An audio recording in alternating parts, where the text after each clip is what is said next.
Hey everyone, Nine here with a new video on Artifact 2.0 beta. Before we begin, huge props to Jukebox for providing me with the data that you're gonna be able to see in this video. Thanks to these amazing data mining efforts, we've been able to find amazing pieces of original artwork lost in translation between Artifact 1.0 and 2.0. Those include artwork, voice lines, and random pieces of bits and bobs that probably are not worth showing, but are cool to find. Amongst the data mined were selected pieces of very relevant information to those who love the original game content. Meet Betaset 2 card lists and developer cards.txt. The content of these posts were shown to me by Jukebox back in mid-June, and since we believe to have important information regarding the set 2 of the original game on our hands, we were afraid to provoke a huge data leak by revealing the information without asking Valve if they were cool with it.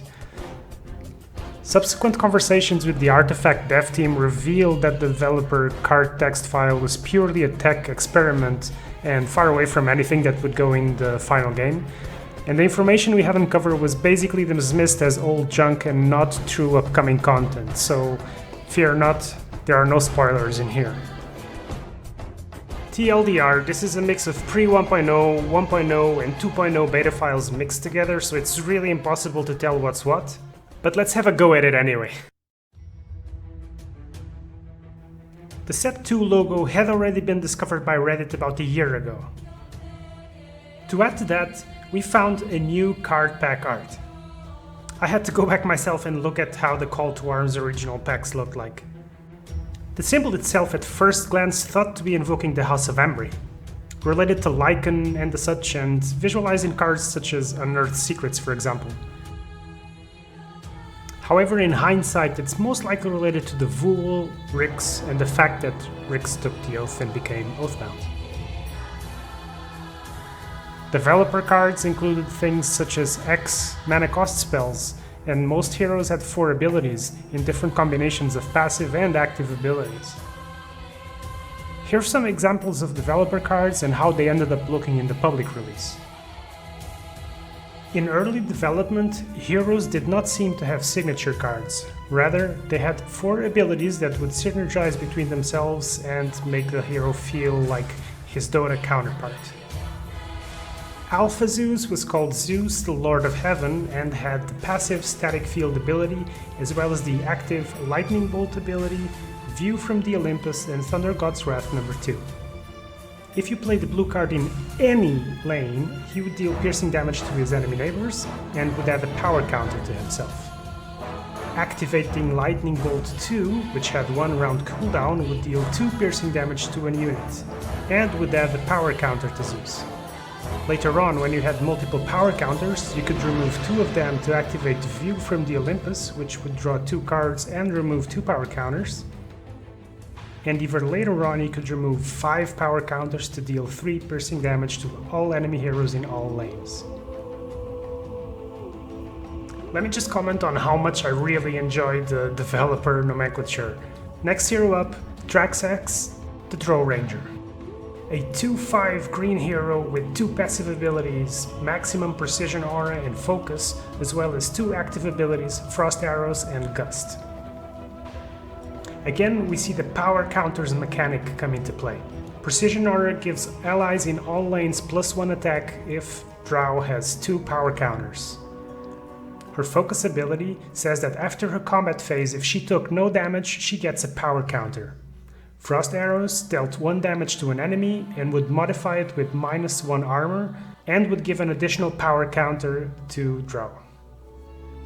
In its ability form, Gust 2 More Wind would silence an enemy unit and its allied neighbors this round and would make you draw a card at the cost of removing 2 power counters from Drow.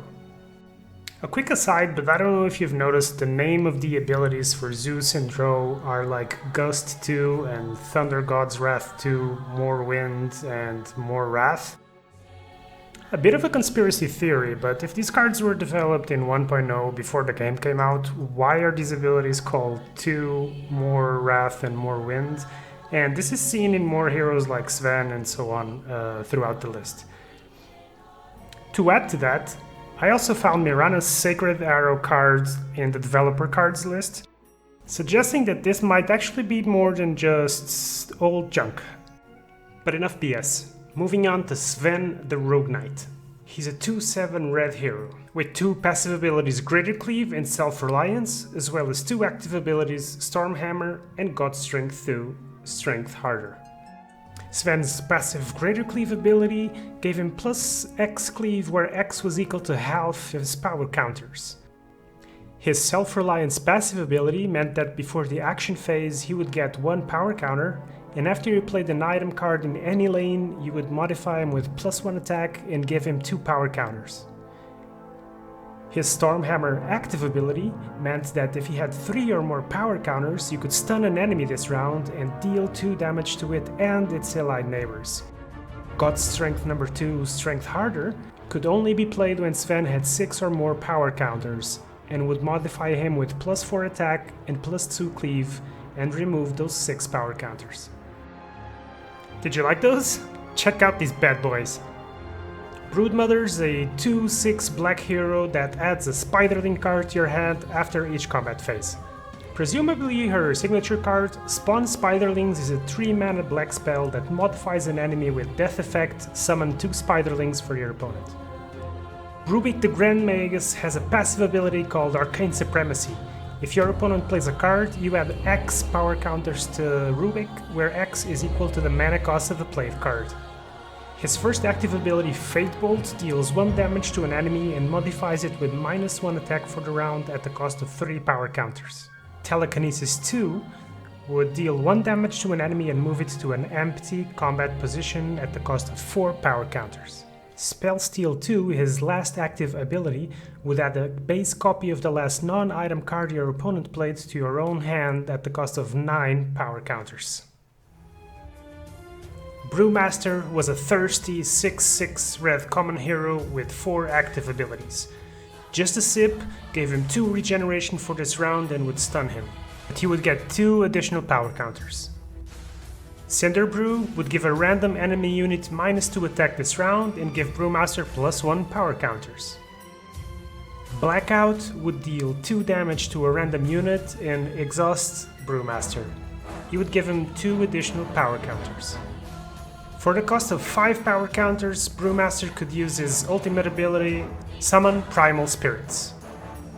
Primal Spirits would displace Brewmaster and would take his place, and it was a 7/6 red creep.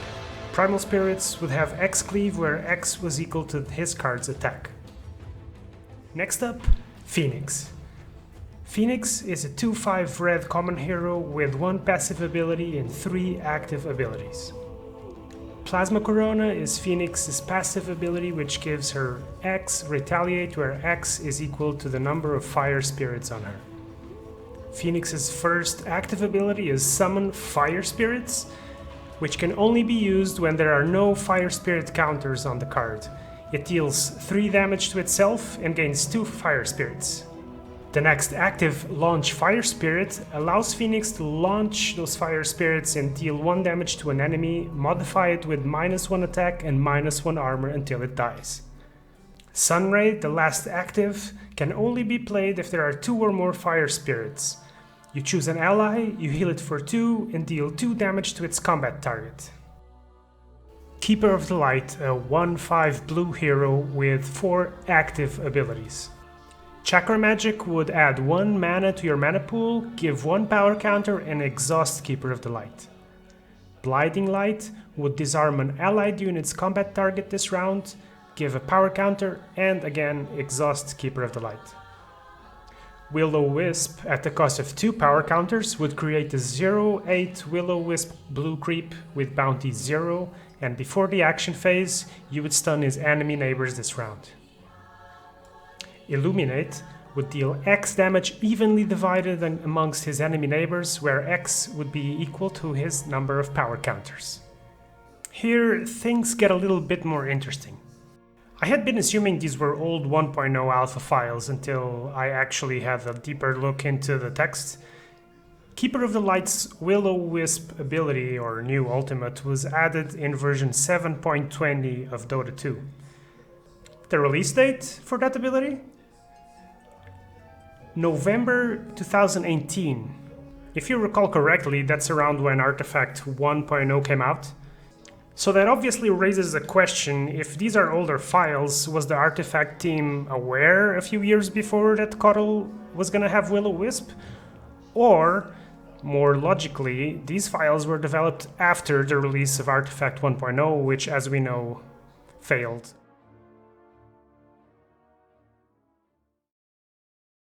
Yeah. Were you potentially also expecting maybe the next expansion to deal with some of the problems that people raised, or some of the theoretical meta problems? Yes, in fact, some of the things that were done were things that were grabbed from the next expansion. When did they give up on releasing the new sets? Or obviously, you'd have to ask them. I mean, the sets. I think it's known that it was designed. So, set number 2 is the holy grail of Artifact long haulers. A lot of us still wonder what would have happened to the game if the set would have been released. So you can imagine how excited I was to look into these files. Unfortunately, there is absolutely no crossover between the developer card files and the list of cards on set number 2. And because of this, it is not possible for us to reconstruct any of the cards present in the set number 2 list. It is, however, still very interesting to go through the list and wonder what it could have been from a lore standpoint, from a game standpoint, and from an experience standpoint. The most exciting names in the set 2 list are lore characters such as Emperor Galanius, the tyrant who wears the vestures, Belisano, who is Legion Commander's supposed love connection, and other mentions such as Dark Willow, Juggernaut, Vengeful Spirit, Lena, now seen in the 2.0 version of the game, Oracle, Alchemist, and no. Now, I'm not going to go into a lore rant, and I recommend that you watch Angermania's video on Queen of Pain's Arcana, where she talks about this. But this is basically a character that was initially developed for a Valve Software RPG project that never finished. The presence of No's name in the set 2 list is extremely interesting because it reveals that Valve had indeed made plans to take these characters from this RPG game and introduce them into the Dota 2 lore, into the Artifact lore, and develop from there. We now know that Vanessa is present in the 2.0 version of the game, so it remains to be known whether No will show his face in Artifact in the future, but we do know that it was planned for the original Set 2 expansion that will unfortunately never see the day of light. Thank you so much for being a part of the long haul. If you enjoyed my video content, do subscribe, do follow, and listen to the Long Haul podcast. I'll see you guys around in the Artifact 2.0 beta.